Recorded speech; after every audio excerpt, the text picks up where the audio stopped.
Hello सांग मैंने good morning. तो आज मेघुआ पाग तो बहुत ही सुंदर होता आउ रास्तार व्यू तो बहुत सुंदर देखा जाता। मुई बाहरी पड़ी ड्यूटी आउ मुई पहुँची गली फाइनाली ड्यूटी। रेणुका मत लगेला टी मेहंदी कहीं बोले आज आम फ्री थी टी ड्यूटी रे तो टिके मस्ती कर जानु।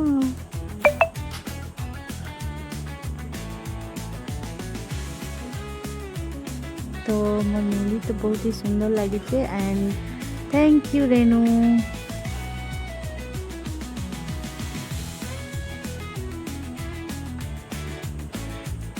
आईटा हूँ आमर सीसी आज बहुत खाली थिला पेसेंट नाई थे बेसी तो आम टे बुलीदेलु सीसी रे। आउ संध्यारे आम जाइनु आमर गाँव जत्रा देखी।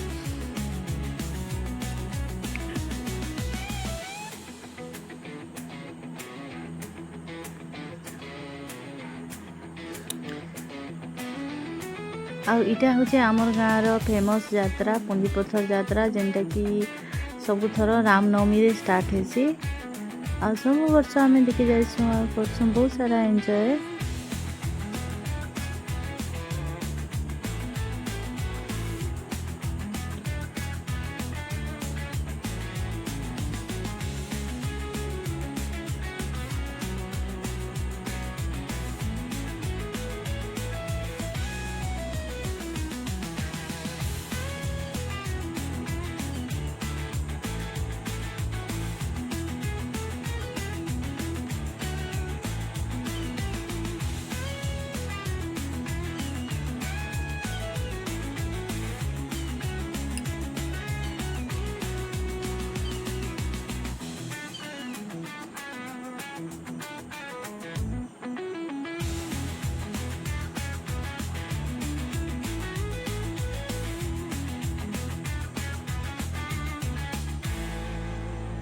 तो आपण मैंने भी आसुन देखी आउ करूँ बहुत सारा एंजॉय। Bye bye.